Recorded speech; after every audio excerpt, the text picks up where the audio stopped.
All right, another podcast from the Michigan Institute of Athletics in Brighton, Michigan. It's going to be an awesome podcast today. I'm super excited about this one. Got a good friend in here, one of the fighters on the team, a man that's been through a lot of ups and downs, which, anyone that knows me, that's a big part of my story. So right before we get into it, I want to shout out VetLife. VetLife is a 501c3 nonprofit company. It's a company of veterans for veterans. Every veteran faces difficulties when they transition from active duty back to civilian life, and VetLife is there to ease that transition. If you want to reach out to VetLife, you can do so through Instagram or Facebook, or check out their website at vetlifetoday.org. So without further ado, Beau Turnblom. It's super cool to be sitting here with you, getting ready to podcast. I think you've seen some of my episodes. We're going to do this one the same way. I don't want to know about the man that you are today yet. Take me all the way back. Where were you born and raised? What were you like as a young kid? What were the things that were influential to you as a young child? Just in as much detail as you can remember. Take me all the way back to the early days. All right. So I was born in Fenton, which is north of Heartland, south of Flint. Just kind of was a regular kid. I don't really know any other way to put it. Mom, dad, I had a little sister. Eventually I had a little brother afterwards. He's 9 years younger than me. My sister's like 2 years younger than me. So we're pretty close in age. Grew up in Fenton. What were the things that were really influential to you? Was your family a sports family? Did you have any heroes? Were you contemplating life at all yet? Did you know what you thought you were going to be in the world? Was your family tight-knit? Was there separation? Just go a little further into the environment you grew up in. Yeah, so I did contemplate what I wanted to be when I was younger. It was first a rock star, then it was a professional wrestler, and then a comedian, and then eventually, further down the line, I wanted to be a mixed martial artist. So that's kind of how I got here for the journey of things I wanted to be. Were you big into sports when you were growing up? Were you big into video games? What were the things that really took up most of your time besides school? What were the activities that you think were shaping your identity as a young kid? If we asked the 8, 9, or 10-year-old Beau, who are you or what things do you like and enjoy? Do you remember? School was never a priority for me, so none of that was taking up my time. Sports, kind of. I always liked football when I was a kid, would watch it pretty frequently. Video games a little bit, nothing crazy. I would get super obsessive over one thing. So when I was super young, it was music. And I was really bad at guitar when I was a kid, but I would always play my guitar and think I was just the shit. Then it was like I said, I wanted to be a pro wrestler, so I would just watch pro wrestling all the time. When I got in middle school, I wanted to be a stand-up comedian, so I was listening to stand-up all the time. So I would get super obsessive over one thing, which I still kind of am like that. Do you think that was a searching for identity? You were trying to connect to something and say okay, maybe that's what I'm going to do. That's what I'm going to become. Or do you think it was just why did you get hooked onto one thing? Can you remember in particular? Why would I get hooked onto one thing? Because I was I was looking for an identity, because in school, I was always getting in trouble. At home, always getting in trouble, always being told if I don't straighten up, I'm never going to be anything in life. So I would really attach to. That's why I would partially dream so big, too, because, I'm told I'm not going to be anything. I'm going to search for the highest thing I can and just hope it works out. Got it. It's almost like that little bit of, you get a chip on your shoulder. I'm going to prove you wrong. If you say I'm going to be nothing, I'm going to be more than you could ever imagine. I know that type of energy. What was the family dynamic like? Did you get along with your siblings? You're the oldest. What were your relationships like with your parents, mom, dad, grandparents? What was your family dynamic? Yeah, I wasn't. I was super close to my mom when I was really young. My dad just worked a lot. Still does for the most part. I was really close to my grandparents, so a lot of the times during the weekend, I would go to their house for the weekend and spend a lot of time with them. All the way up until I was pretty much 19, 20, I would do that. I lived with them for a while, too, so I was very close to my grandparents. Do you have any role models, any heroes in your life growing up, people that you were kind of shaping yourself to be like, whether it was a pro wrestler or just, things that were kind of pulling you into the future, or people that were in your life directly that were very influential to you? Directly, not that I can really think, at least, not that I can really think. I mean, there were certain qualities of like my dad, my grandpa, my nana. Like, I idolized certain qualities, but I never wanted to be like a certain person. I always knew I would be my own man eventually. So I was never like, I'm going to be just like this person. I would just like take certain qualities from people and be like, I want to have that. Describe for me what like middle school Beau was like, and then to fast forward a little bit, what high school Beau was like. What were you like as a kid? Just take me through those periods of your life. Well, funny enough, I think we should probably start with elementary school, Beau, because, I mean, for a lot of kids, that's kind of like not a lot of crazy stuff happening in elementary school. For me, I started getting in trouble in kindergarten all the way until like 8th grade. I was in trouble all the time in the office. All the people who would work in the office at my school knew my name. All the lunch aides knew who I was. They would look for me, find me. So let's dissect that. Why were you always getting in trouble? I just liked attention, I think, because I mean, I remember one day particularly where I had gotten in trouble a lot, and I think I was about ready to leave for school the next day, after like a week of like getting sent. We had these little cards. They were different colors. Like if you messed up a little bit, you got a yellow card. If you messed up a lot, you got a red card. If you got an orange card, you go to the office. Just kind of like stuff like that. I remember I was about to leave for school. My mom said, please just don't get in trouble today. And I was in like first grade. I go, I don't know what to tell you. I think today I'm going to get a yellow card at least. That's best I can do. So you always had a certain uniqueness to you where you didn't want to just fall in line and take orders and be like everybody else, because most of the kids that can kind of breeze through school, they're just really like, I don't mean this to be insulting, but they're kind of like drones. You're able to just follow a process, do what you have to do, speak when you're spoken to, follow the orders as they're assigned, and you didn't have that quality. You were more of an individual at a young age, you're saying. Yeah, no, I did not want to be like anyone else I went to school with. I was always doing my own thing, getting in a lot of trouble, like I said. Never like anything particularly awful. I think one of the worst things I did was I would like, me and my group, and I was the ringleader, we stole another group project and put our names on it. Like no one would ever know that it was not my handwriting. So tell me a little bit further about the dynamic of the relationship between you and your mother and you and your father when you were young. So was your mom, the nurturing, just like dumping love on you, like do what you want to do, and your father was the discipline, or vice versa? Just really break down the dynamics of what you got from your parents. Yeah, my mom gave all of us kids a lot of attention, almost maybe to a fault, but also would discipline us when it was needed. My father just kind of, like I said, he worked a lot, so when he came home, he kind of had to be the disciplinary. But I don't know if he was ever capable to be like the loving parent, because even knowing him now, it's not super like loving and nurturing. He's just kind of like, you got to do this, you got to do that, you got to do this. So he's always kind of been that way. Do you have any indication why?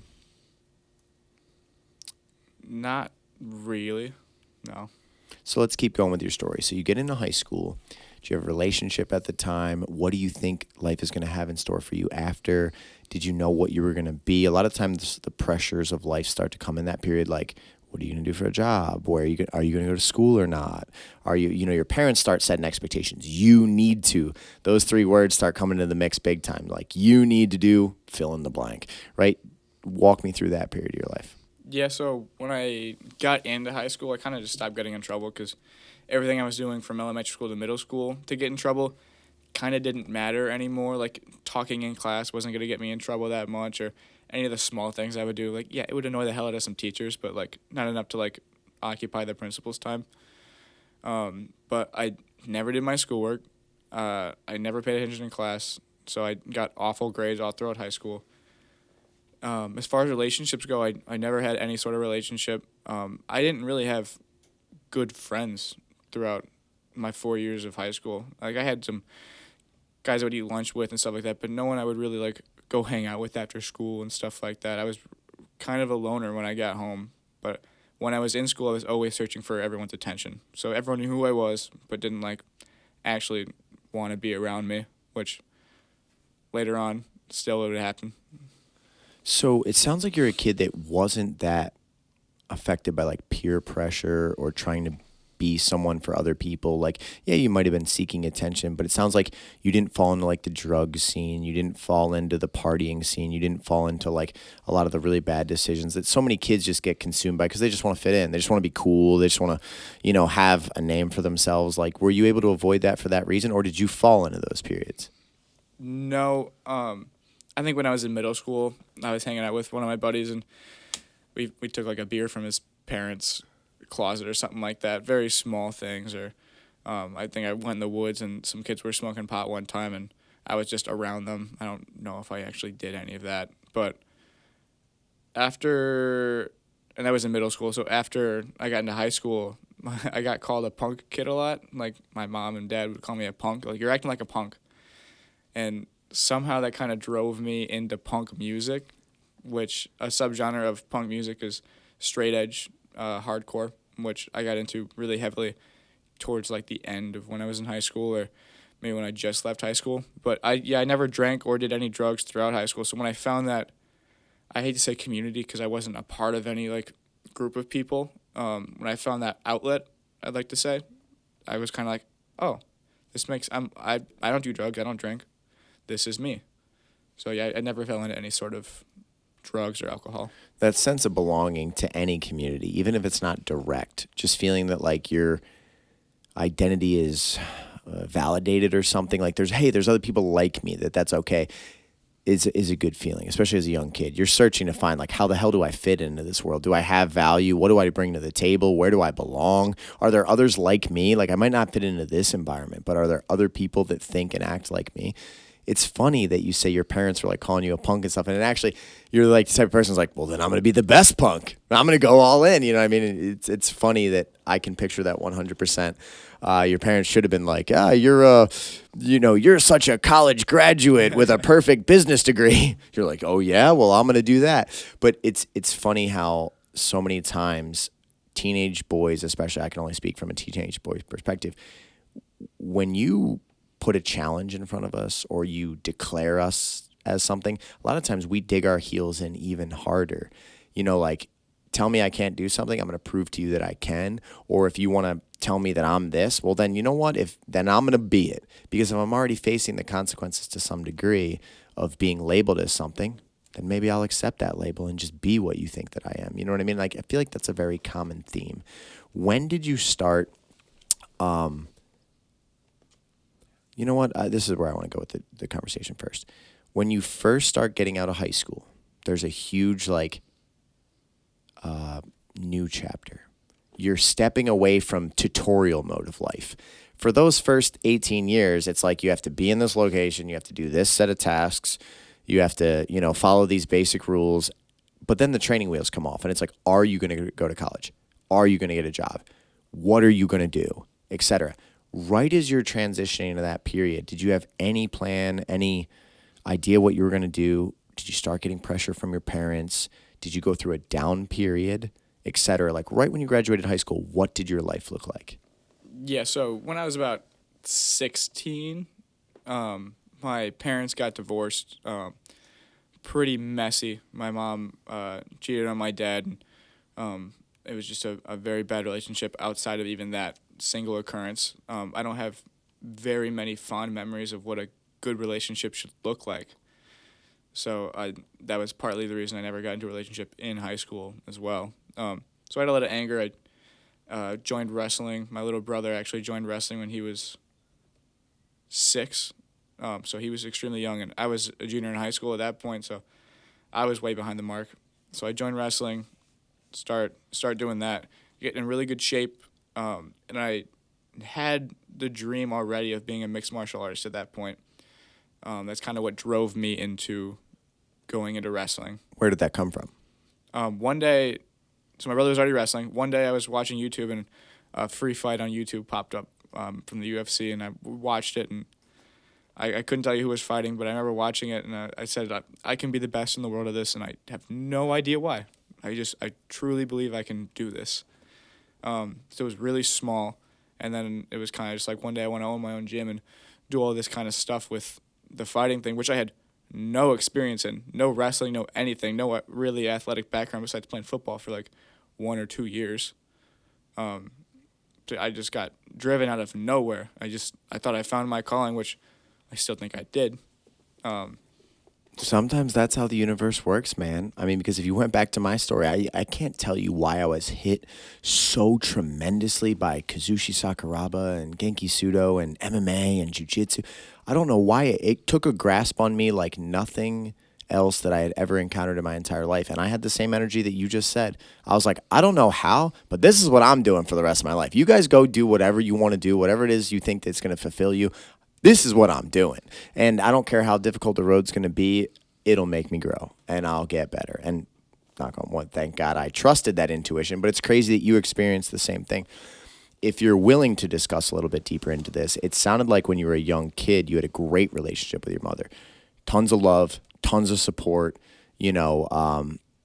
Parenting is a difficult thing. Like, nobody has a blueprint for how to be a great parent. Because if you just dump love onto a kid with no discipline and structure and things like that, it can actually be catastrophically bad for them. But it sounds like when that divorce happened and you watched your family get ripped apart. And there's a lot of reason that people make decisions like that.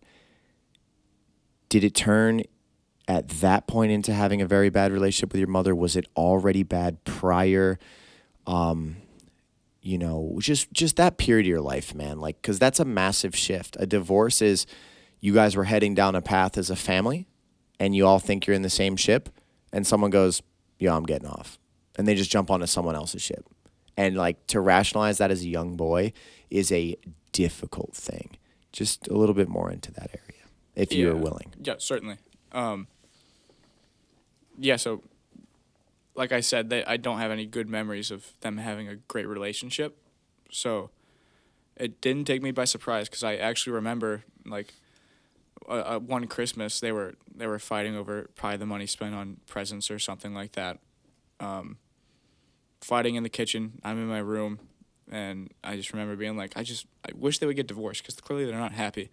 And I'm young at this point, and from then on, I was just like, that one day it'll stop. They'll get a divorce. It'll be fine.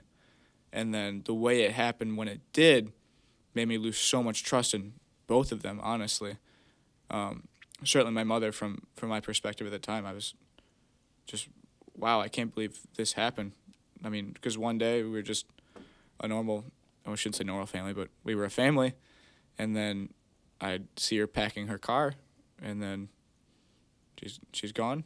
And then just all of a sudden my dad gets divorce papers, and they're trying to get custody of me, and just really threw me for a whirlwind at that point. What an incredible storm to get tossed into, too. And when you're young, you have a very narrow perspective. You miss the big picture. You're able to look through an incredibly small, like a telescope lens, at a situation, and you think you find truth. You think you find, like, well, my mom's a bad person because she cheated on my father, and that's...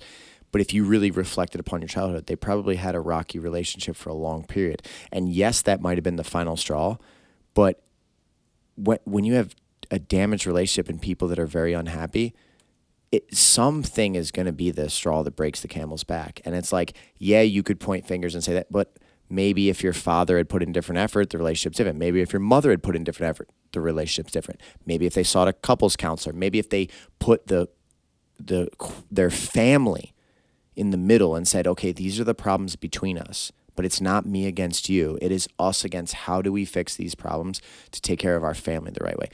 As you get older, it's almost like the telescope gets wider and you start to be able to see, like, wow, there was a lot. It's amazing that you can say that from this perspective. You're like, man, I remember being a kid wishing they would get a divorce. But then when it hits you, it's like, be careful what you wish for. All of a sudden now your parents are getting divorced, and you almost have to have somebody to blame. As a young teen, like, we can't think about, like, well, everybody has varying degrees of fault, and everybody should have, could have, would have done different things. But as a young adolescent, you're like, you are the reason. You know what I mean? I had the same thing to my stepmother. I, like, vehemently hated that woman growing up. Like, hated.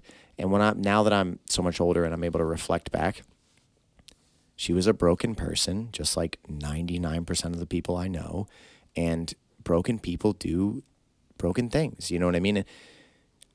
Before we go to the next part of your chapter, what are your perspectives now when you're able to look back? Do you hold the same hate? Do you hold the same resentment? Do you view it as you did then?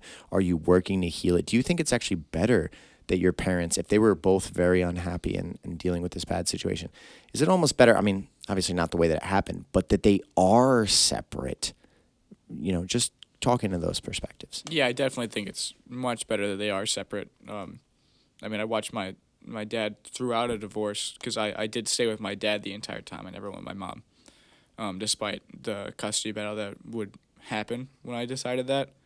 I never, because I ended up turning 18 and it didn't matter at that point. I never left my dad's side during that. I was always kind of around him. Watching him really turn into a broken man for a while was hard and super influential to me. I remember one day we were just driving and he was dealing with all this stuff and just started crying in the car. And I don't see my dad cry. I'm just completely silent. And he just starts kind of venting to me. He's like, I finally understand why people commit suicide. This hurts so bad. And that was like one of the big, like, whoa, I really understand that he's hurting now. But then I kind of watched him slowly rebuild, get things back on track. So I do think in the long run that was by far the best decision that could have happened for them to get a divorce. I still wish, why couldn't it just be normal? Why couldn't I just gone through all this time without having so much hate towards somebody or towards an entire group of people? Like I was just an angry kid after that point.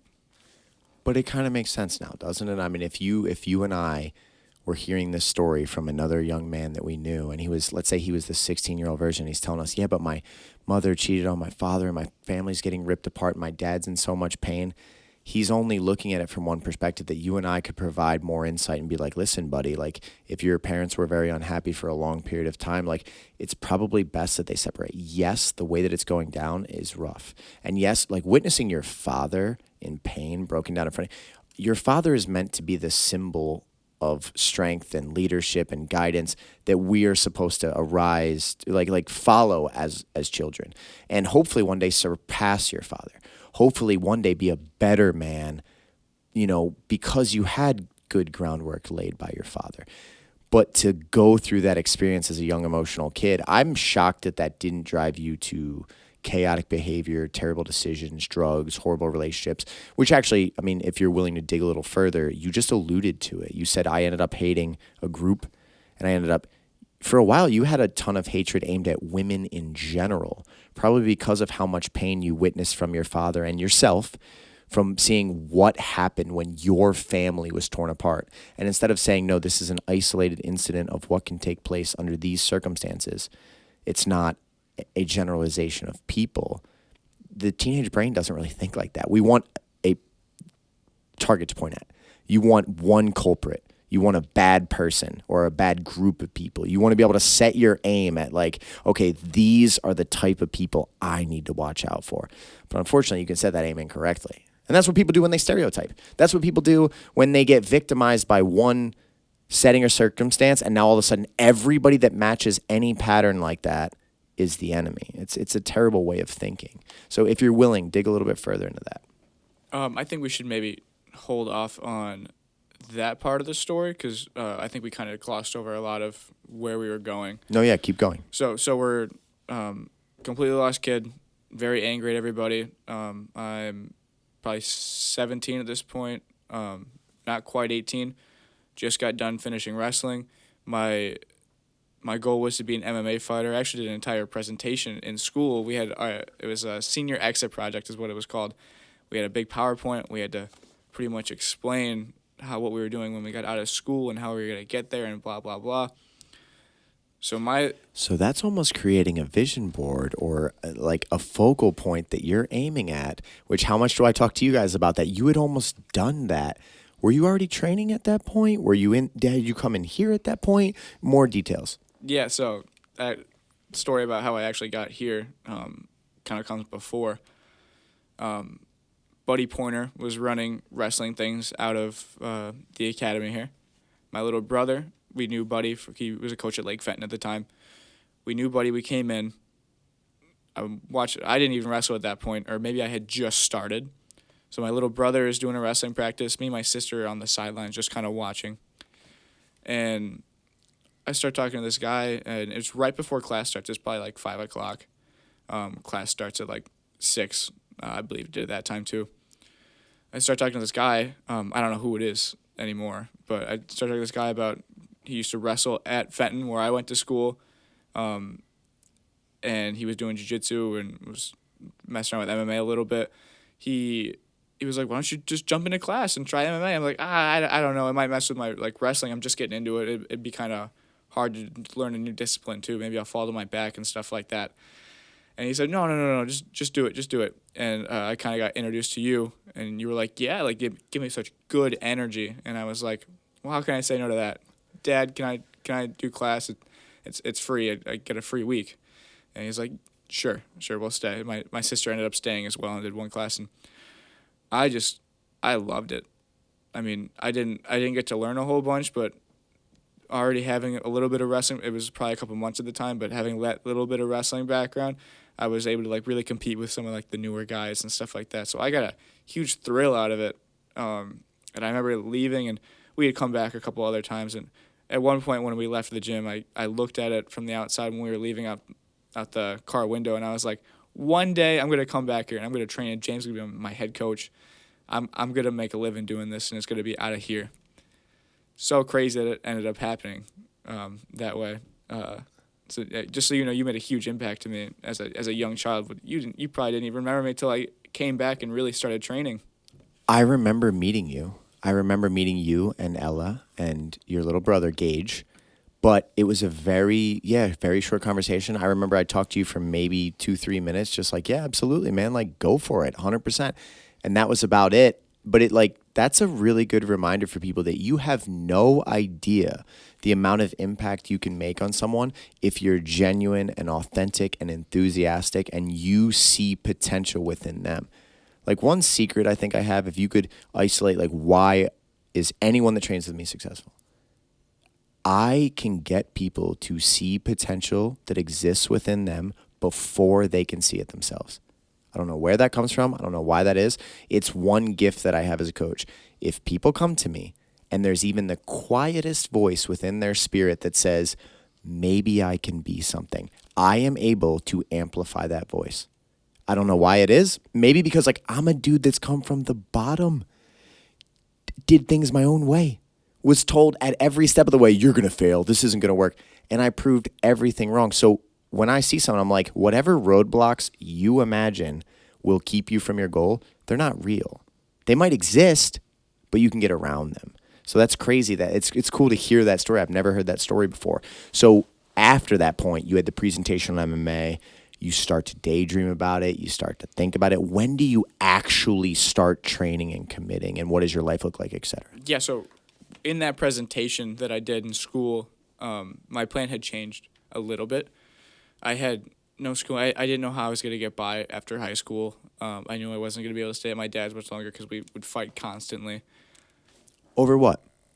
Just small things. At that time, I think we both had pretty big egos, and when we would meet each other, it was just like, who's going to be right here? Well, it's not going to be the 17-year-old punk kid who's always arguing with his dad and doesn't live in his own home. It's the guy who owns the home is going to win. So we would fight constantly. And I mean, there were some good times as well, but lots of not getting along together, and he would tell you that too. Did you eventually have to leave the house, or did he ask you to leave or kick you out or anything like that, or did it just maintain like that? So I'm going to go back just a little bit. So in that presentation, I had decided I was going to join the United States Army, and I was going to move into what's it called? Combatives training. I wanted to become a combatives instructor. So we got along pretty well, because at that point then I had a plan. So he was kind of a little more, okay, well, I'll let you slide on a couple of things since you had this plan. We'd sign documents and stuff like that. Like I was going in the Army. I go to MEPS which is where they like you do the actual signing for stuff like that. All these tests get done on you and stuff like that. And I go in. I want to be infantry because that was how I wanted the vessel I wanted to do all this like Army Ranger and Green Beret stuff, and then eventually go into combatives and stuff like that. So I go in, and they're like, your eyesight's not good enough. Unfortunately, you can't do that job. And I was like, whoa, everything I had planned just got thrown out the window. So I was like, what can I do? And they gave me like 3 jobs. So you can do this, or this. And okay, which one makes the most, which one has the best signing bonus, I guess, or something like that. And just blindly signed a paper on a whim, just because and the pressure they would give you too is like enormous because they're getting paid to do this. So it's like, you can't do this, but we're going to have you pick one of these right now. So I'm 17 years old. I'm like, okay, there we go. And I come out of the room, and my dad and my grandparents are out there, and they're going to do like pictures and stuff like that. And I'm like, well, I didn't sign for infantry. And they were like, what? What do you mean? You came in to do this? And I was like, well, they told me I couldn't do it, so I signed for artillery. And they were like, why would you do that? And I was like, I don't know, what else am I going to do? I have no other plans. Like, I don't know what to do. And I think it was a 3 or 4 year contract or something like that. So I get out of there. A couple months goes by. I actually like make really good friends in this time. Shout out to the Wagners if you're listening. I made really good friends at this time, and we all started to hang out, me and my sister, and they were siblings and their cousins, so actually had a good base of people around me and the wrestling community and stuff like that, and I started to really have fun for once. Like, I would get out of school when I was a kid and just go sit in my room and watch YouTube and listen to music and get super depressed and stuff like that, and all of a sudden I'm having fun, having actual life experiences, and I'm like, maybe there's more to this whole thing than get some job or go in the Army and make money and then try to chase my dream. Maybe my dream is like right here, right now. I must chase it now because time is fleeting. I have to do it now. So I talked to my dad about 3 or 4 times. I'm like, I don't want to do this. I don't want to do this. I can't do it. And he's like, I don't know what to tell you. You signed papers. Like, I don't know how to get out of this. And I had a meeting with everyone in that recruiting office that I signed up for, and I said, I will not be there. How do I get out of this? I will not go. And they were like, well, take your time. Like, we don't want you to rush any sort of decision. This is a huge decision. Let's not rush it. And I said, there's no rush. I'm not doing this. And we signed some papers, and all of a sudden, like that, I was no longer in the Army. Wow. That's a huge part of your story I've never known, man.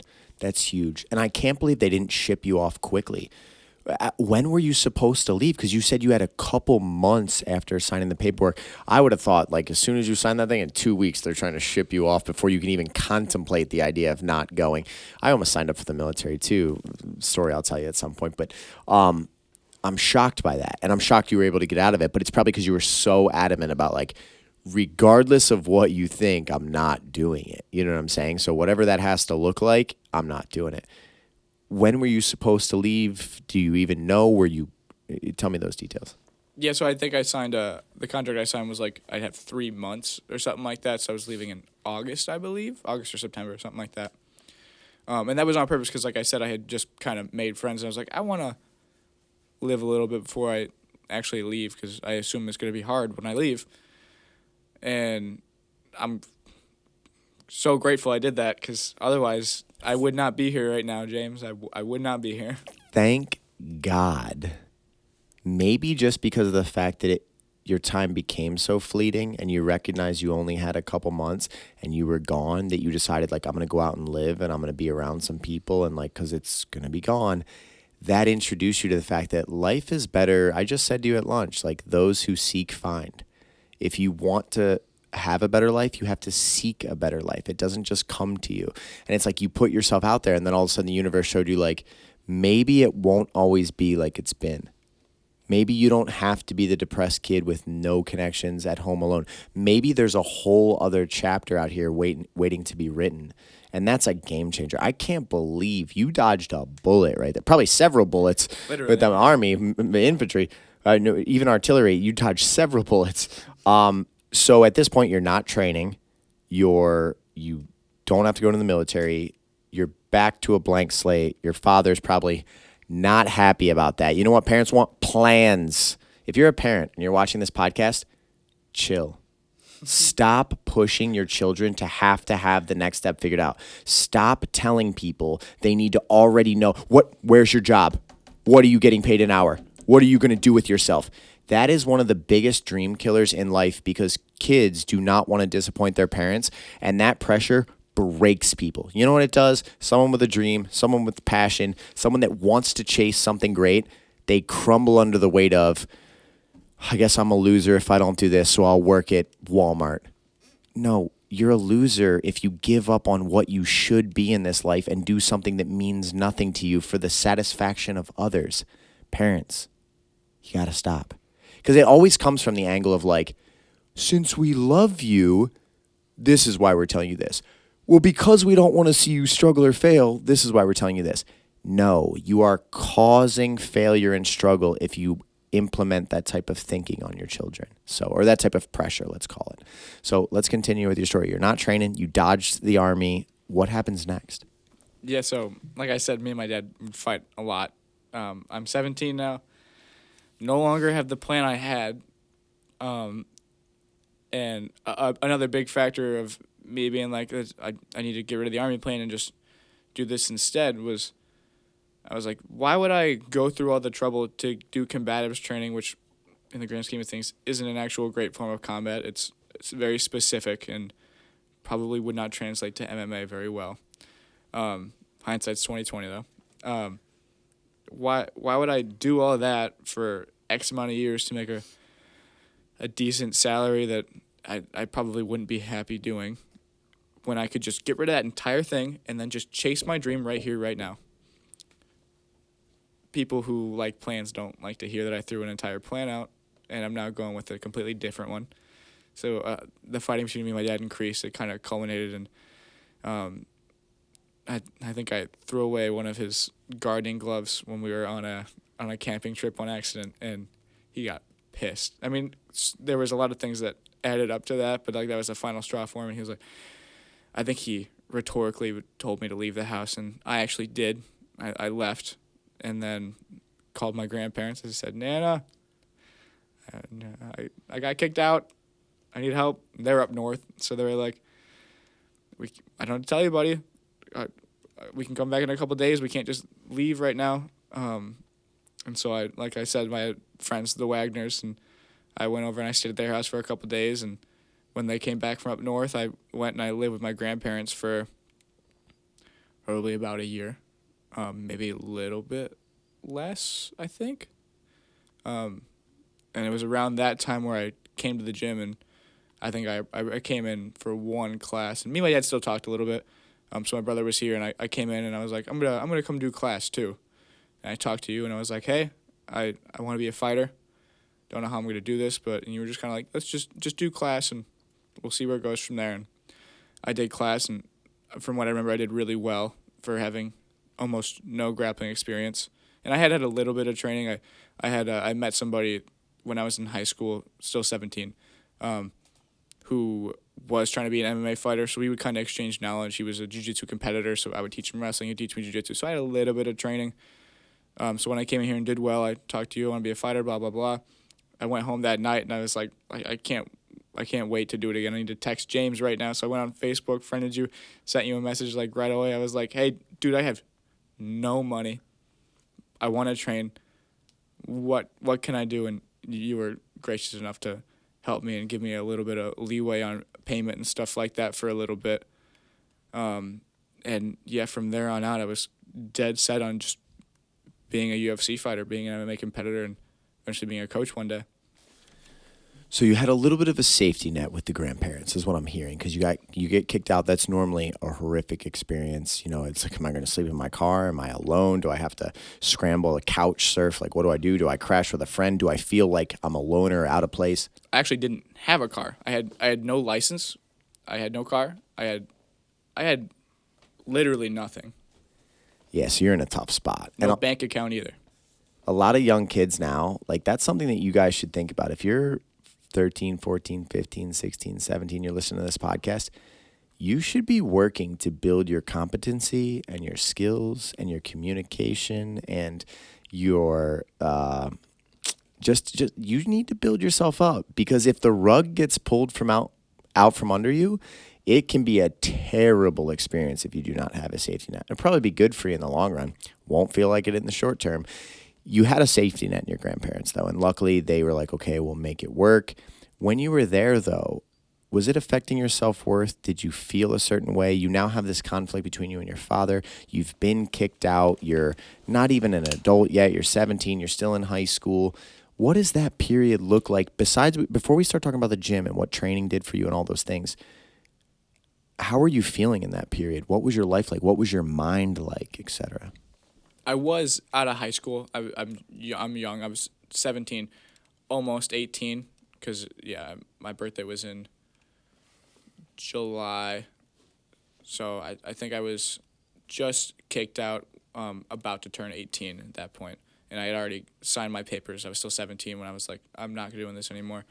So I was just about 18.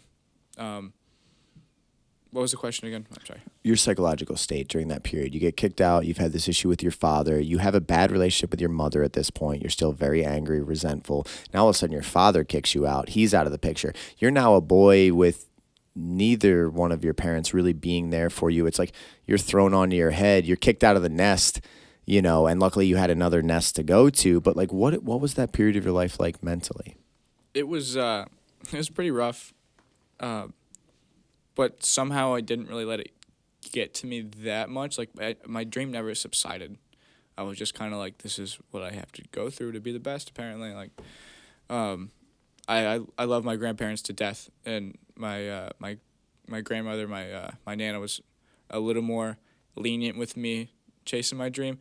My grandfather was a little bit more like, okay, but you need to get a job. You can't do this. You got to get a job with insurance and stuff like that, and I would hear that about every day.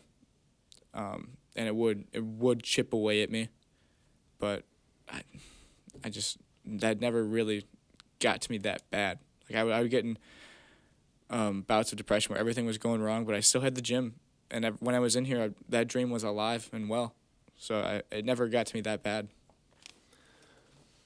Well, the way you just phrased that's really powerful. You said it was almost a form of therapy then, or it was like a survival spirit, or it was fueling your tank still, that like as long as you could get in and you could train and you could feel for a moment in time the man that you were striving to become and be in an environment that supported that spirit and believed in you, it's like you were willing to endure the difficulty to get to the next step of that. It's like, hey, well, this is what the process looks like. And if I keep trucking along and I keep leveling up, like this is how you do it. Is that kind of where you were at that time? And then when did things slowly start to change? And honestly, we can't skip forward because you and I almost came to a conflict at one point. You had a lot of negative interactions here. You had great ones too, but you definitely had some defining moments where it was like... That was a little bit later. Okay, so walk me through, like, everybody that's listening, you're at the point of your story where you're with your grandparents, you start training a little bit, you start to feel like maybe this is possible. Just continue it from that point, every aspect of your life. Yeah, so... I ended up getting a job. They live in Whitmore Lake, by the way. So I ended up getting a job out in Whitmore Lake.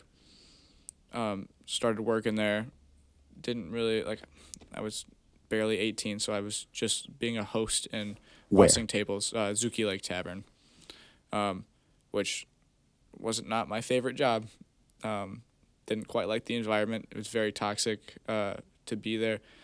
And it really showed me the other side of humanity, of people who don't have dreams like I do, or people who aren't looking to do anything better with their lives. Because when you worked there, it was, you would be there, you would work your shift, you would usually come in hungover, you would work your shift, and most of every staff member, when they got done, they would go in a far back room all together, they would roll silverware, and they would drink and drink and drink, to the point where either they were drunk or almost drunk and could barely drive home, or they were drunk and they would still drive home, because quite a few people didn't have licenses there because they had so many DUIs.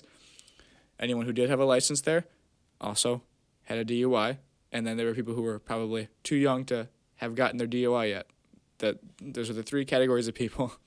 I remember the chef had like an absurd amount of DUIs, and it was almost a joke there. Like, it was just such a low caliber people would work there, and there were some very nice people who came through there and worked with it, and I still keep in contact with some of them. But it was really a place where lost people would go and feel like, oh well, they're all lost. They're all just like me. So that really showed me like this is not the life I want to lead. And it really showed me it didn't matter how much peer pressure I was getting, because I got asked on a daily if I wanted to have a drink, and I said, no, well, I actually don't drink. I actually don't do drugs. I actually don't do anything like that. And I would get made fun of a lot, and some people were also super supportive of it and like, that's really cool. But it was not the easiest, but it showed me like, oh, I can really endure. Like, this is just something I don't do. I can endure all the, well, you should do it, kind of stuff like that. I'm really impressed. I'm super impressed that you were able to be in that environment at the stage of life that you're at. You have a damaged relationship with your father. You have a damaged relationship with your mother. You have no real ground to stand on yet for why you're going to have a great life or why you're going to be successful. And yet you still refuse to fall into those low caliber behaviors. And because you just made a great point too. Some of the kindest, most gentle, friendly human beings you've ever met can be extremely low caliber people, because they could be good people that are just so misguided. So they have nobody showing them what they should be doing with their life. They have no ideals that are pulling them into the future. They've given up on any type of dreams or hope for a better life. They're just seeking hedonistic pleasure, floating from moment to moment to try to numb their life from the pain of how bad things actually suck for them. And you didn't fall into that, man. Usually when you're broken down, it's like your barriers are weakened. And when a couple of those opportunities present themselves and they're like, we're all broken, join us. Like, I'm completely stunned that you weren't pulled into that culture. Why? I still wonder about that today, because there's many times where I would go home and I would just, things weren't going great for me. The only thing I really had was the gym. I would make a couple bucks at that job, and I ended up becoming a server there, so I wasn't hosting and busing. I made a little bit more money. But many nights I would come home and be like, oh, it'd be easier if I just drank. It'd be easier if I just did drugs. And for some reason, I just kept saying no. It had been going on so long, it was a part of my identity, which I can probably also contribute that to feeling that sense of community where I realized, oh, I'm a part of this like straight edge movement thing, which it's not a huge movement now, but it was in the 80s and 90s and stuff like that. Like, I'm a part of this, even though it's dying. Like, this is a part of my personality. It's a personality trait. I don't do this. But yeah, many nights I would come home and be like, it would just be easier if I did it. I'd make a lot more friends. Maybe I'd have relationships because I would go to parties and meet people and stuff like that. But all I did was I would work, I would train. You remember I would sleep here all the time. I would sleep on the couch that we had up on above the bag rack, and I would sleep, train, work. All I would do. If you've never realized, when you look back at your story, you have incredible strength of character. If no matter what anyone ever tries to tell you, you have a strength of character that is incredibly rare. Very few people, if put in your exact same situation, could resist the urge to not just fit in and have someone that cared about them, or that they thought cared about them, that was showing them love, to be like, join our group, get drunk with us. We're all in sadness together. Some people make sadness their identity, misery. And if you try to start rising above that misery, you will be ostracized from that group. I cannot believe that you did not fall into that. And like, I preach about that shit 24/7. So I would like to hope that I was like putting little drops of like, don't do it, Beau. But the amount of people that can actually resist in the setting that you were in is incredibly small, dude. People don't have strength of character like that. They would rather be accepted and feel better in the moment than continuing on a path that is damaging them or that's difficult.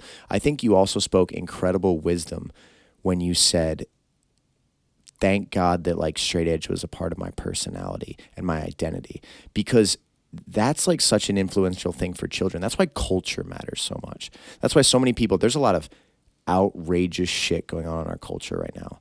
Some fucking lunatic shit is being preached to people as like normal.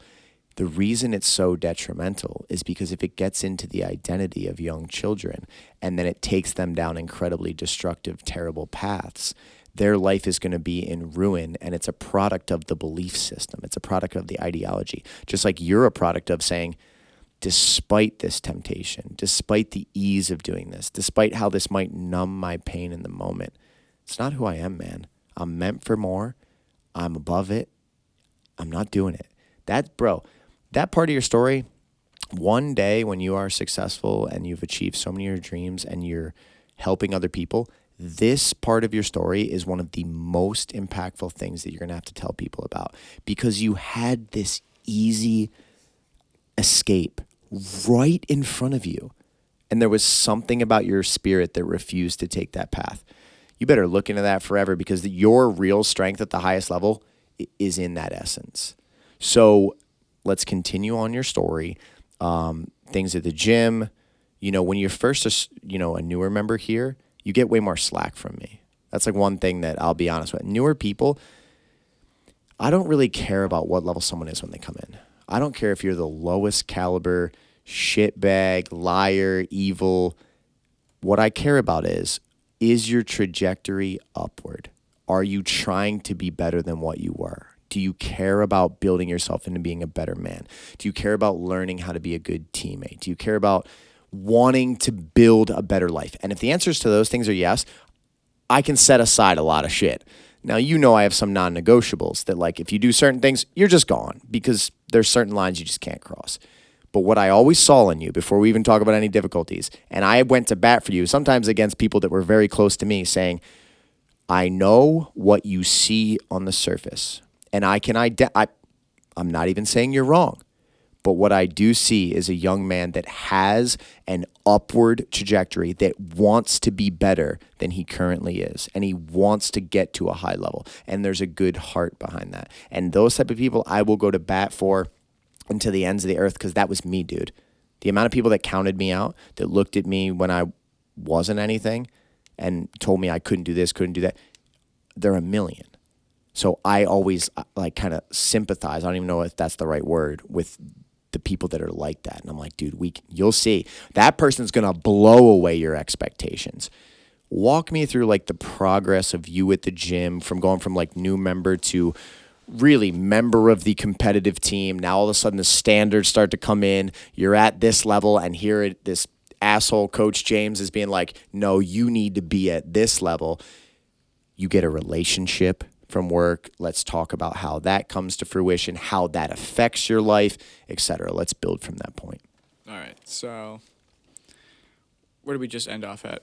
The work environment, right? You just started to work there. You see how they cope with the pain of life. Yes. You see that you're in pain, but you're refusing to cope the same way that they do. So this is also all pre-COVID at this point. All of a sudden, COVID hits. I'll start here. I don't think I skip anything. COVID hits. For like a couple weeks, how long was the gym closed during COVID? 6 weeks. So 6 weeks I am at home, not working, obviously, because the restaurant had shut down I was working at because of COVID. I'm at home playing guitar every day, probably, not doing much, watching fights on TV or watching instructionals and stuff like that. I get a notification from Facebook saying you're announcing that you're going to open the gym up. And first thing I did was I walk out to the living room. I go, hey, Nana, Papa, they're opening the gym up, so I'm going to start training again. And they weren't, I wouldn't say afraid, because they disagreed with how at the time the governor was trying to do things and shutting down the entire economy. But they were also a bit concerned because my papa has a lot of heart issues, so they were like, I don't know, I don't think you can go to the gym and come back here. So I had to move back in with my father, just so I could train at the gym. And at that point, things were kind of going fine for me, because I was just getting unemployment stuff from the government, getting paid to train pretty much all the time. Things seemed pretty good, and things weren't great on like below the surface.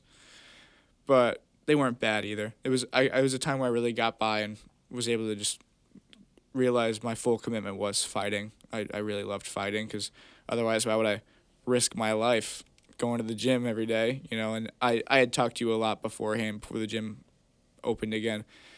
So I kind of knew the whole thing was kind of bullshit. And I'm staying at my dad's again.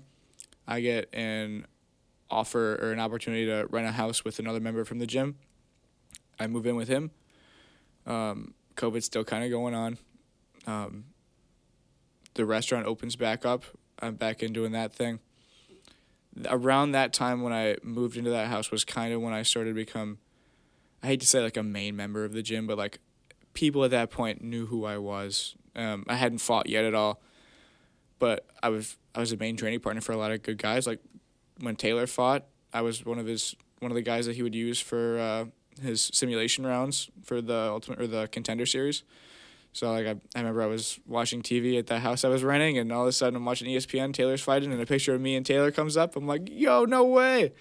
So I was kind of known at the gym a little bit at that point. I guess I should talk about the formation of the UFO.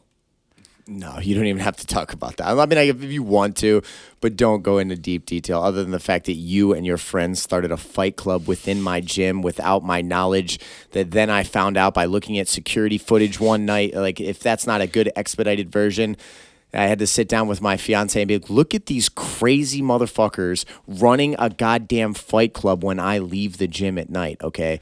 And obviously I had to come down on you at that point. But if you feel there needs to be anything more said, that's fine, but we don't need to go into that much further. But also, where does Mackenzie come into the picture? Because that was a huge thing for you in your life. Like, you learned a lot from that. You grew tremendously. You had your heart ripped out. And I know that's a difficult thing to talk about, but it was a huge part of your story.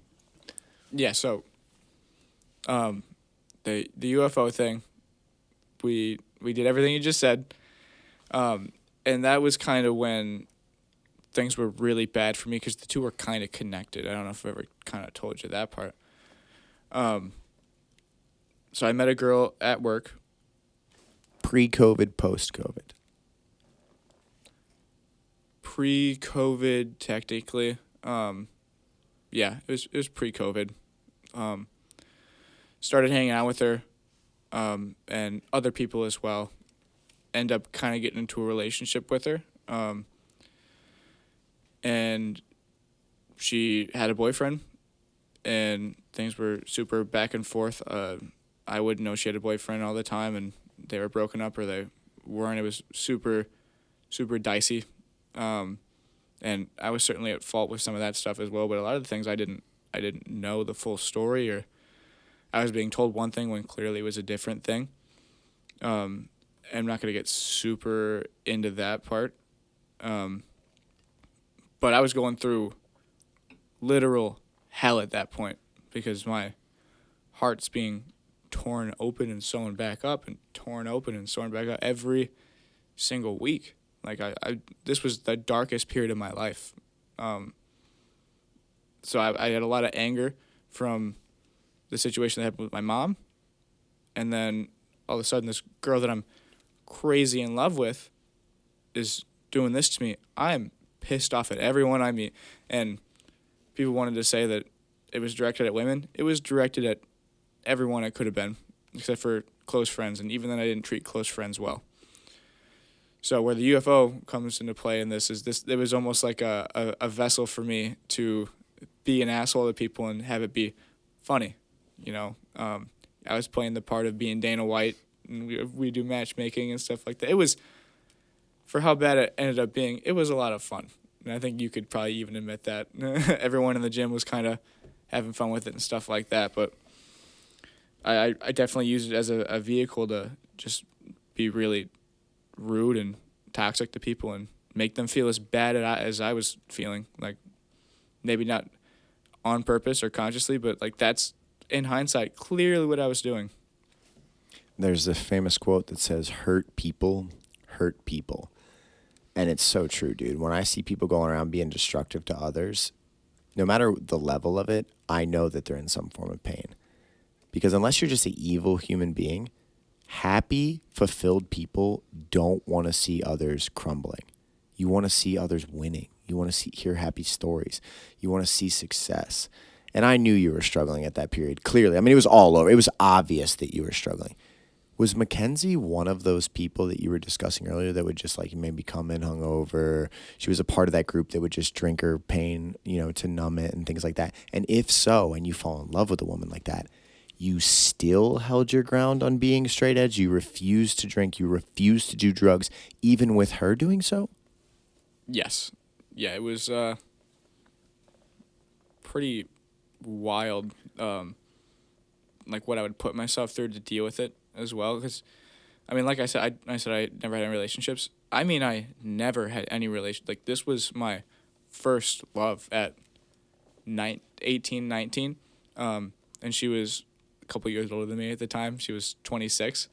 This was my first love.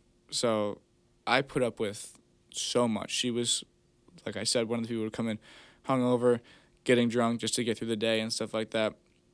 We ended up, after my first fight, moving in together. And that's when I really saw, like, this is what an alcoholic looks like. And it didn't happen kind of immediately. It was more like me coping with it for a while. Like, oh, she drinks a lot, blah, blah, blah. It's not bad. It's not clearly not affecting her. It's just a bad choices. I'm not going to do that, though. I'm a different man than that.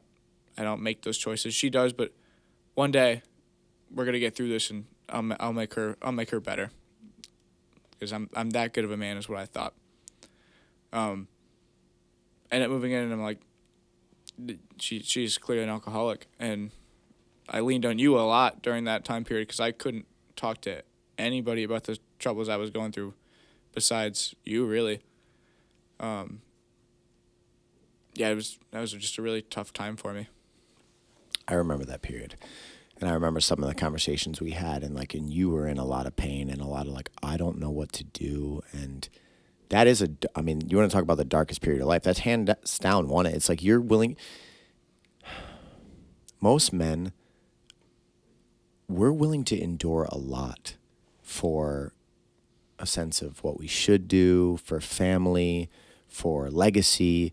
But to love someone and watch them destroy themselves or have them destroying your life together is a difficult and painful thing. And it's an emotional pain that really is unparalleled. I don't know if there's anything else that can affect you as much as loving someone deeply and being harmed by them over and over. It's a serious growth point in your life. And one of two things, it'll either destroy your life and put you into a ball of rubble and you'll be a shell of yourself, which to some degree you alluded to with your father. He became a broken man because of the pain that he endured at the hands of someone he loved. And you somehow, again, this, your story doesn't fully add up because it's normally what happens to 95% of people, you keep doing the other 5%, which don't ever lose that. But you use that experience to make you a far better man, to learn how to see things differently, objectively look at the truth, not make them what you want them to be, but be like, man, this is a problem. Before we skip too far ahead, your first ever fight's always a big deal because it goes from being just a dream, just an illusion, just this, that, the other thing. You're in a terrible place mentally at that point in your life, but you get an opportunity to compete. Talk through what that was like when you found out you're going to have your debut, being backstage after all the pain and difficulty you've been going through, after all the things going on in your life. The fact that guess what? Tonight it's me and one other man, and I get to just fight. You know what I mean? Walk us through that point of your life. Yeah, so since I started training at the gym, I was always really gung-ho at the fact of getting a fight. I wanted to start this journey. I had no nerves, no anything really about having a fight. Obviously, I get a little bit when a fight gets offered to me, but for a while I was like, I need to get a fight. I need to go and try and be what I say I'm gonna be. I can't just keep saying, I'm gonna be some good pro fighter and then never have an amateur fight like that. I don't want to be that guy. So I get the offer to fight, I think I was in here training one day, and I was kind of ending my session, and you came in and you said, Beau, we got you a fight. It's locked in. Tell me the date. I walk up the stairs, I get right on the bike, and I think I did that for like another hour and a half. Motivated the hell out of me. And at this time, I don't technically have a relationship with my girlfriend at the time. It was in kind of the gray period where, yeah, we were talking, but she had a boyfriend, and it was just going through the dark stuff, pulling back and forth. I told him we'd have a fight. The day before we leave for Indiana, Kentucky kind of area for the fight, she tells her boyfriend that she had been cheating on him, and there is another man. And from what I remember, he did not take it well. And like I said, I think he found out a couple of days before we left. Stopped talking to me entirely for days. Didn't know if she was coming to the fight. Didn't know anything. So while I'm having a huge weight cut, which I had to cut 13 pounds, I had a significant weight cut. I was going through hell, and I think that also really factored into like I should just quit right now. Like I tried to quit multiple times during the weight cut. I was like, clearly I'm nothing. I'm not a good man. All these things are going wrong. I should just quit right now, and I don't deserve to go and fight. I've done so much wrong, or all these wrong things are happening to me. I don't deserve this. Like the last second, she just shows up, sends me a text and says she's almost there.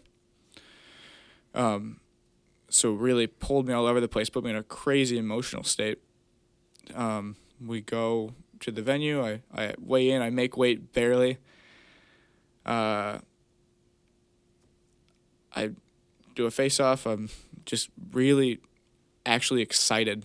I don't know how many fighters you've had who don't really experience the nerves of going to compete before a fight, like a fist fight with a grown-ass man, and they're not afraid.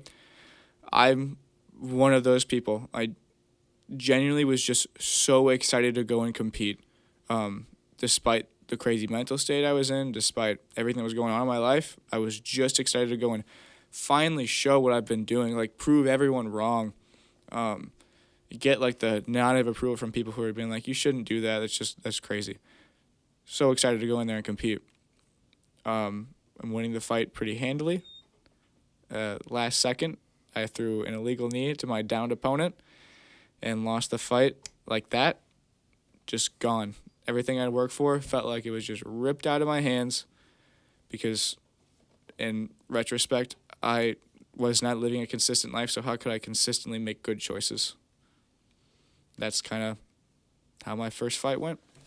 It's amazing you just said it like that, dude, because it was, in a way, when I watched it, it was like a form of watching self-sabotage take place in real time. It was like a man who had been dealing with all these difficulties and struggle that was on the verge of feeling a victory that he deserved, that he had earned, that like some part of your brain would not allow you to have it. It's like, no, you're not worthy of this. And the second you threw that illegal knee, it was like you would write something like that in a movie. That's how you would write the movie, that the guy that's having all this pain and difficulty was right on the verge of getting it, and then he fucks it up, you know what I mean? And then you have to go back to the drawing board and rebuild.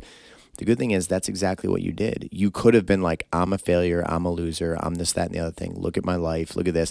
And you could have gone all into just Mackenzie. I have one thing that I value. Forget everything else. I'm just going to dial down on this. But you didn't. Something in you kept you moving towards a goal. Again, that's that rare thing that you have that not a lot of people have. Start to unwind after the fight. Yeah, so, I mean, the second, this is the most comical part, in my opinion, of how I lost this fight. The second I threw the knee, I realized what I had done before the ref even said anything. I am the one who disengaged. The ref jumped in as I was already disengaging, and I knew what I did. So I walked over the corner, and I'm beating myself up already. It's like 2 seconds after I do it. So I'm in the corner tearing up, kind of crying.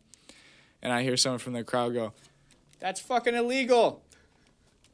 And I'm in the cage crying, and I look up and I go, I know, I'm sorry. And he goes, all right. Like, front row this happened. I think it's probably on camera. You can see me mouth, I know, I'm sorry.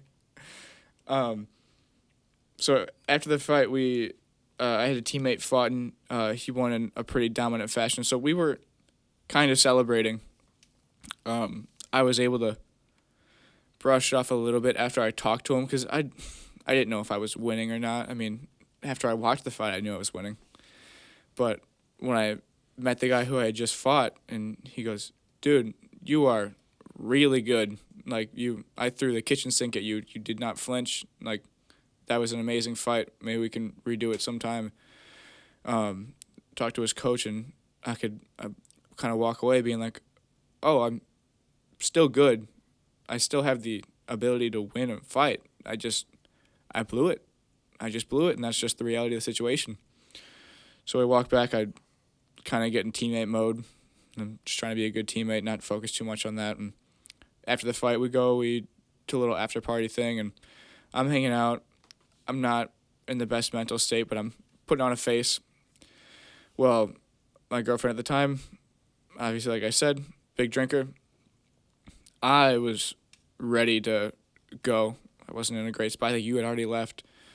My teammate who already fought had already left, and it was just them with like kind of all the staff and a bunch of other fighters who were still partying. I said, hey, let's get out of here. I kind of got to deal with this. And instead of going with me, she chose to stay there and keep partying and end up going to a room with everybody, and they had some big party in there, and Lord knows what actually happened in there. I have no idea, and now I kind of think back on it. I'm like, maybe I should have stayed. But I went back in the hotel room, and I don't think I slept at all that night. I cried for hours, and then I just kind of, oh, it's morning. Here we go. So there was never a real resolution to how that happened to me. All I knew was I wanted to get back in the gym and do it again because I can't leave like this. So that's kind of everything that kind of unfolded after the fight that is super memorable. So you pick yourself back up. How long did it take you to get back in the gym? Were you able to get back in right away? And then leading up to your second fight, did you have like a huge doubt in yourself? Did you think that you were going to be successful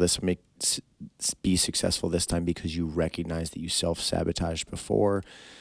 When does the relationship with Mackenzie really start getting on the rocks? Because your astronomical growth took place after that fell apart and you finally had to let go of the rope, and you went through the most pain, but then it's almost like you were set free to just focus on Beau and be Beau again. And from that point to where you are today is like this Beau can barely even recognize, like you're so different than you were during those states. Let's kind of build that trajectory. It's funny that you mentioned how different I am from then, because I was working with Dominic Comer yesterday, and you came up and you said, we're doing a podcast with Beau tomorrow. And Dominic goes, really, you haven't done one before? And he's like, haven't you been here a while? And I said, well, yeah, he really wouldn't have let me do one a couple of years ago. And he said, why? And I said, well, it's kind of a not great person. And he goes, what do you mean? And I was like, well, you'll see, I guess. Yeah, so after that first fight, I didn't really even recognize it was self-sabotage, and I'll get more into that because I don't even recognize that in my second fight. I had to start to recognize it after both those fights and after I go through that tremendous hard time you kind of briefly touched on. I don't recognize that I did that. It was kind of just like, I can't believe my reflexes did that. It was almost like I didn't really think I meant to do it. I didn't think it was self-sabotage. It was just something that kind of happened. So it sounds like the accountability wasn't there either. Like you're like, yeah, well, these things happen, but it's not like my fault. And like without accountability, without being able to say like, I should have done this different, you're powerless. You can't change your life until you start looking at your life and realizing you are in control. And everything that happens to you is probably in some degree your fault. And it's weird to think of it like that because you're like, yeah, but like, let's say Mackenzie, for example, she did all these things. You still chose to pursue a relationship with a woman that if you would have looked at the scenario with, 100 feet between you and her, you might have said, ooh, I don't think I need to go down this road. So when people start to find accountability and the truth and the ability to take on like, what should I do differently? That drastically changes their life. So you start training again, you start building up for your second fight. You can talk about the second fight, but then really get into like, I want to go deep into the part of your story, like where does the personal growth come from? Because like I said, and just to tell people that are listening to this, me and my fiance at one point we got into a substantial argument at my house. Her saying, kick Beau out of the gym. He brings in too many problems and issues and difficulties other people. He shits on them. He will talk bad about them. He'll jab at them. He'll make fun of them. He needs to go. And me being like, he's not going because there is a good man behind pain and damage and other barriers that this kid's going to break through them. You'll see. And like now it's funny. Stacy just said to me maybe, I don't know, a few months back, I don't want to try to place the timeline. Like, I'm really proud of Beau and I'm thankful to have him in the gym. That's the girl that was like, you need to get him out of here. Like, so I really want to tell that part of the story. Yeah, so I lose my first fight. I'm in that bad that relationship. I have fond memories looking back from sometimes. COVID kind of there was a second wave of COVID that kind of happened and everything shut down a little bit again and then reopened, or it was under really hard restrictions. It was around that time where I was working at the same job I was talking about earlier. There was a falling out with me and a manager, who actually was like my second or third cousin or something like that, so I'm technically related to her. We got into a fight in the restaurant, and I just kind of went outside to cool down. And I looked outside, and I said, I'm going to quit this job right now, actually. I'm far better than this. I'm not going to deal with this bullshit. One day will be the champion of the world, and I will never come back here, and I will forget it even happened. So I walked back in. I hand what I owed the restaurant for what I made that night, and then the tip out for everyone who also worked, plus another $40. And I said, here, I'm not doing my side work. You can give every tip out on here that's extra, give it to whoever does it, or spread it out evenly. I'm not coming back here. I am done. And I left. So all of a sudden I have no job with no backup plan. But did that feel good to put your foot down and feel like a man that can say, you know what? This isn't serving me and it's not what I'm destined for, and the future champion of the world can walk away from situations that aren't right for him. Did that feel good? Yes, it felt great for a couple hours. But then the fear sets in, then the unknown sets in, then the oh shit, what am I going to do sets in. But those moments are really big and very important. All right, keep going with this story. So like I said, it felt good for a couple hours. The reason it didn't feel good after that is because, well, my girlfriend at the time also worked there and was pissed that I did that. Like, it didn't matter that I was treated poorly, or kind of got the short end of the stick. It was made to do things that weren't my job, and what just in general was not happy.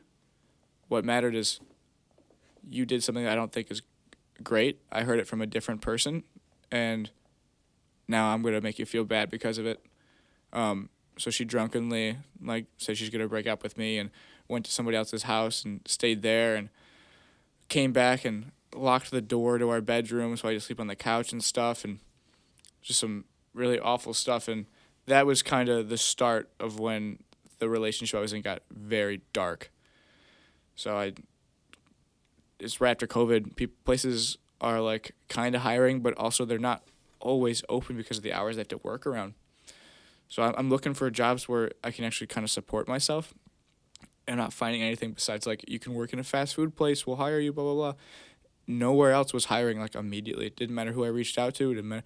And especially with the restrictions of me wanting to train at least a little bit, And I wasn't, at that point, I wasn't even like, I need to train every single day. It was like, I just need one day where I can train, stuff like that. And I didn't really want to particularly go into the restaurant business again because I figured every place was like that, which a lot of places are. So I am door dashing to make any sort of money I can, and didn't really cut it. So I would go home, and I mean, I hate to tell this part of the story because it sounds like I'm just kind of shitting on someone, but I received like tremendous mental abuse from my girlfriend, and it got physical sometimes. I would be hit and stuff like that when I would disagree or get into a fight, and I would just sit on the couch and let every word she said get at me. I wouldn't argue with her. I would just say, I know you're right, I'm sorry, I know. And things got very dark in that time. I want to cry just thinking about it sometimes. So I'm sending out all these applications on like Indeed and whatever app I can find to send an application to just get some sort of job because she said she was going to break out with me if I don't get a job. And one night it got particularly bad, and she said, I'm going to break up with you. We don't have a job by tomorrow morning. And I'm like, it's 11 o'clock at night. How am I going to get a job anywhere right now? And it didn't matter what I said. I said what I said. So I left. I just started door dashing to make any sort of money, so hopefully I could help pay more rent than I did the last time. And nothing happened. I came back home, and by literally some miracle, the next morning when I woke up, I woke up from a call from a bank that I applied to the very next day. And I said, well, I got a job. And then things were kind of okay for a bit. Still, it was not great. Multiple nights I just slept in my car because I didn't want to deal with the drunken people in my apartment and all the fighting and stuff like that. So I get this new job. It's going okay. It's very boring. I'm a bank teller. I work with some great people there. There were some really fun parts, but for the most part, it does not align with who I want to be in the grand scheme of things. So I'm kind of a little bit miserable, but I can train more often than I was before. I was able to train some mornings and then almost every night. I ended up taking another fight. This was against an opponent who, on paper, I definitely should have beaten. I wasn't really scared of it. I take the fight, and at this point, I'm kind of thinking, if I don't win my fight, maybe I'm not meant to do this. I can't be 0-2. I just can't. If I'm 0-2, I'm just a loser, and I can't keep doing this. I'm just going to waste my life. I go and win the fight with a triangle, which I had been working on for probably... It was a gap of about a year in between my fights. I worked on a triangle the entire year, and I won in the first round with a triangle. Why don't you say why you worked on the triangle for a year? I worked on a triangle for a year because in my first fight, I threw a triangle that was damn near dead to rights, but not everything was correct on it. There was some very small details that I missed, and it was just, that was one of the most disappointing parts of the fight, where you're like, how is he not going out? And you could say, like, this is the point where he kind of started to break. You didn't get the submission you thought you would get, and then a bad decision followed up after that. So it really hit me hard after that. So I worked on a triangle for about a year. I walked in, I said, James, I'm going to triangle him. That's how I'm going to win. I came in, I triangled him. So I'm now 1-1 as an amateur fighter. And then after that fight, I kind of coasted for a little bit. Things were pretty much the same. Not great. My home life, not great. But I was training and being somewhat consistent. About last summer, it would be. Yeah, so it's been about a year. I came to the conclusion where, when would you say that you really saw a change in me? Yeah, like 9 months ago, a year ago, somewhere about there. It's hard to place exact timelines, but it's now been. And it wasn't like meteoric at first. It was, okay, there's a noticeable change there. He's doing a little better. And then it was almost like a snowball effect. When you made little changes, it turned into bigger changes. And then there was times where I almost saw like your new plateau start to falter and almost like you're going to go back down, and then you would catch yourself and you would resume your upward trend. We've even had probably times recently that we'll get to where I'm like, you almost went back to the old mindset thing, and I'm like, nope, not happening. It is what it is. Deal with it. And then in the last few months, especially the last 6 months, you've been on a meteoric path compared to the past. So let's start from like last summer. What is the final straw with you and Mackenzie? How does that relationship end? Because like once you're treated like that and you're disrespected, like you'll never be able to go through that again, because now that you've endured it and see what that does to someone, what that feels like, and you've come out the other end, you just would not allow, you would put your boundaries down earlier. Hey, not doing this. Sorry, we must not be capable together or compatible. You know, what caused that to finally hit its failure point? Because you started to get better. But then again, if she's not getting better and you start to get better, that is a terrible concoction. Usually, I'm not trying to call her, well, if you're low caliber and someone else around you is going higher level, it haunts you more because it will shine more light on the fact of your life is an inadequate state. It's not good. This is not how you're supposed to live. You know, and you see it from families, friends, everything. When someone starts to get their life together and do really well, some will take inspiration, people that really love you and care about you, and maybe they'll want to be better because they see what you're doing. Most will either try to rip you back down or resent you because how dare you? Who do you think you are? Why do you think you're better than me? Etc. Go from last summer, and what caused the final failure? Yeah, that's kind of why I asked you when you kind of saw an initial start, because I was, like I said, I was texting you the whole time during the really hard times of that relationship, and that's what really led to the final straws. I realized that I'm better than this. I'm on such a huge rise, and I want to be a better man. My dreams are starting to really come true, and like I can start to really see my progress in the gym. It really came to a head when, I guess it was when I realized like I can be everything I want to be, but the person next to me is rejecting and resenting me for trying to be that kind of person. And when I try to help them change for the better, and they're just flat out hating it. Like they're clearly miserable when I'm trying to make them be better. And not to say I know what's best for everyone, but like when someone's struggling very hard and very vocal about struggling but doesn't want to change, there's nothing you can do at that point to help them change besides leave. So what kind of happened was I said, "Hey, this isn't working right now. Let's take a break. I'm going to go up north. You're going to go to your music festival the week after I come back. We'll have 2 weeks. I just really want to think about where this is going. And I need you to think about, like, can you think about getting sober? Because you can see the physical changes in you. You can see the mental change in you. You're not as intelligent as you were. Like, you're just making awful choices. You're more depressed than you were. Everything is just going really downhill for you right now. And I don't want to just leave you. I want to be there for you. I want to help you. And meanwhile, I'm trying to make all these, and like you said, it wasn't meteoric, but like I was making small changes to be a better man.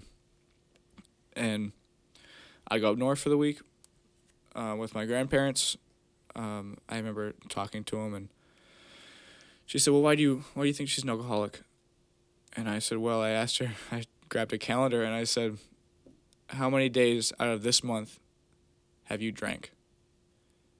The answer was every single day on the calendar, but 1 or 2. And I said, "No, was it just like 1? Because I've never seen the woman drink 1 beer." She said, "No, I was probably drunk all these days." And I said, "Okay, that kind of answers my question." So I came back kind of knowing, all right, I'm going to have to break up with her. I can't keep doing this. She comes back from her festival, which Electric Forest is a large festival with lots of psychedelics and drug use. with electronic music, which is why it sounds good. She came back and I said, hey, we're not going to get back together. I said I will still be here for you as a friend because I love and respect you. We can still live here together until I find a new plan or you find a new plan, whatever it takes. But I still want to be here for you. But this relationship isn't working in this capacity. She said, okay. Things were good for a couple of days. And then I found out that she was already seeing another person and moving in with him when I decided I was going to move out, this was the course of 1 week. So at that point, it kind of became pretty evident that either she was making a really crazy, awful choice, or she had probably been cheating on me. And that put me into the darkest point of my life thus far.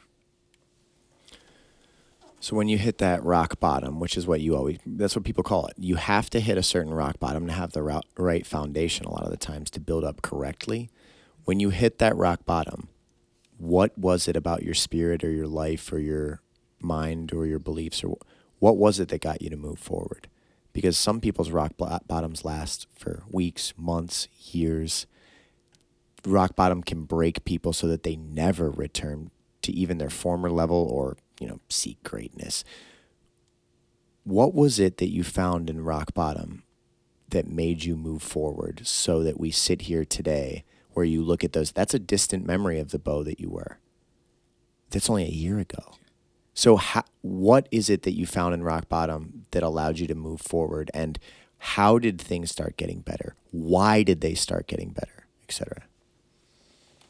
Yeah, so when that all initially happened, it was actually the night I found out that there was another person was the night of, it was a B2 card in Michigan, and I think it kind of also speaks to what a good teammate I can be sometimes, is that same night I said, I'm going to deal with this later because my teammates are fighting, and I'm going to go there, I'm going to put on this suit, and I'm going to walk in there, and I'm going to be a good teammate for everybody else. It was the night that Ty fought Zane.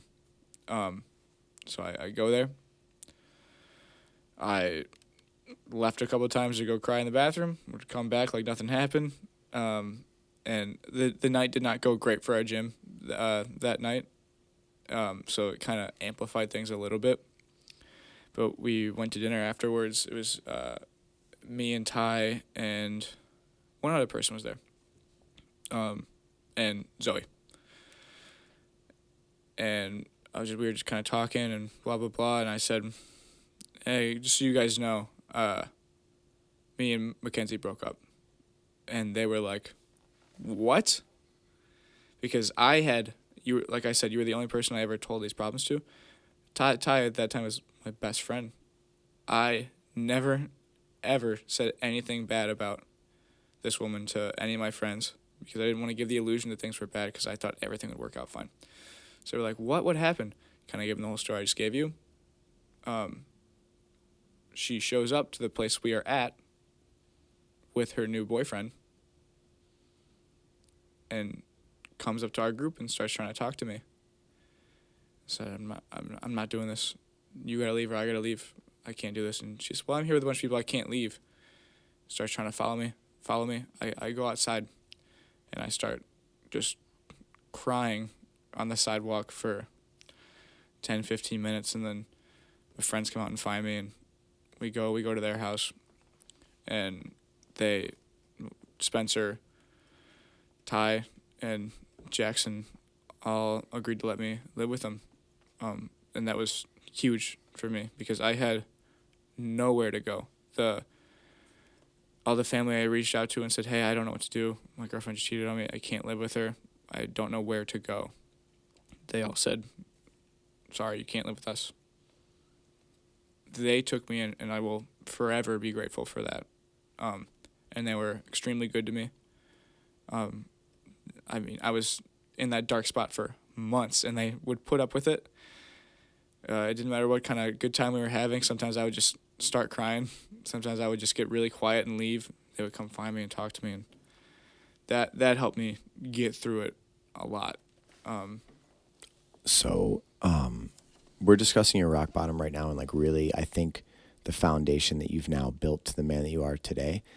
But this is what we're going to do. We're going to schedule a part 2. We're at an hour and a half right now, and a lot of the times the podcasts that are 2.5 hours, 3 hours, it's too much to consume for someone. And honestly, if we launch part 2 from your rock bottom, then we can talk so much about all the things that you've done that have helped you on the journey to where you are today, because you've tried a plethora of things, and you've probably had some things that have worked really well, and then you've probably had some setbacks. You've had, when you switched over to another job in the community, and then she was coming up there, and then there's so much to your story still that I was thinking, do I expedite this story so we wrap up the podcast in 2 hours? Let's do a part 2. You've built such a good point from the man that you are initially, the hardships, struggles, the dreams, the passion, the certain things that are unique about you. We've gotten to your rock bottom. We'll take part 2 and we'll build from rock bottom up. Beau's at his darkest moment, the most broken down. He has family that say, you got nowhere to go. Your friends, people that you built in this environment, friendship, said, you can come here. And it gives you that ability to start again, open a new chapter. Your chapters have gotten pretty dark. And I can't believe I haven't heard any suicidal ideations or anything like that yet. Because your chapters I remember how dark it got, because me and you were the only ones really conversing about it. Nobody, and I'm a brick wall with that shit. Anything that you had ever said to me, nobody knew. Not even Stacy. So when Stacy's criticizing you or like, he's being a shithead, I would never even say the things you're going through, because that's not her business. You know what I mean? Like, I'm very strict on that, because it's your story to tell if you ever want to tell that story. And as a man, the things you go through, you don't want it to devalue you. You know what I mean? I want to see the guy that comes out of it. So what we're going to do is we're going to wrap this one up for today. And then our next podcast, we'll do a quick summary of how you got to the rock bottom. Very quick, 5 minutes maybe, for people that hadn't heard this. And then we'll build your story up from that point. So, Beau, it was an honor to sit with you today for this podcast. It was an exceptional dialogue. You were super nervous about this. You were telling me like, oh, I don't know what I'm going to say. Dude, you just did an hour and a half full-length feature film. Very well, you explained things. It was outstanding. So I hope people enjoy this. We'll schedule within the next week or two. We'll shoot part 2, and we'll wrap this up. Sounds good.